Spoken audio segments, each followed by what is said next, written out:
காதல்ல தோல்வி அடைஞ்சா அவங்களே நினைச்சு உருகிட்டு இருக்கணும், வேற கல்யாணம் பண்ணக்கூடாது, அப்படித்தானே? தோல்வி அடையறதுக்கு காதல் ஒன்னும் பரிச்சை இல்லைங்க, அது ஒரு ஃபீலிங். அந்த ஃபீலிங் ஒரு தடவை வந்துருச்சுன்னா மறுபடியும் அதை மாத்திக்கிட்டு இருக்க முடியாது. லவ் ஃபெயிலியர் ஆன எத்தனையோ பேர் வேற கல்யாணம் பண்ணிக்கிட்டு சந்தோஷமா இருக்கலையா? இருக்காங்க. ஆனா அவங்க சந்தோஷமா தான் இருக்கிறாங்களான்னு நமக்கு எப்படிங்க தெரியும்? எங்க லவ் ஃபெயிலியரை வேற கல்யாணம் பண்ணிட்டு வாழ்ந்துட்டு இருக்காங்களே, அவங்க ஒவ்வொருத்தர் நெஞ்ச தொட்டு சொல்லுங்க பாக்கலாம். ஏன் மனசுல அந்த பழைய காதல் இல்ல, எல்லாத்தையும் மறந்துட்டு வாழ்ந்துட்டு இருக்காங்க? நிச்சயம் முடியாதுங்க. 100 வருஷம் ஆனாலும் எங்கோ ஒரு மூலையில அந்த முதல் காதல வந்து ஞாபகப்படுத்திட்டு தாங்க இருக்கும்.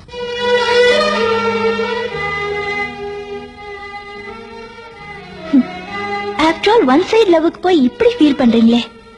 ஒரு செடியில எத்தனை பூ பூக்குது, ஒரு பூ உதிர்ந்தா இன்னொரு பூ பூக்குறது இல்ல? வாஸ்தவம் தாங்க. ஆனா உதிர்ந்த பூவை மறுபடியும் எடுத்து ஒட்டுவீங்க பாக்கலாம், முடியாது. அது மாதிரிதாங்க காதலும். சில பேருக்கு அது செடி மாதிரி, ஒண்ணு போச்சுன்னா இன்னொன்னு. சில பேருக்கு அது பூ மாதிரி, ஒரு தடவை பூத்து உதிர்ந்ததுன்னா அவ்வளவுதாங்க, மறுபடியும் எடுத்து ஒட்ட வைக்க முடியாது. அது மாதிரிதாங்க என் காதலும்.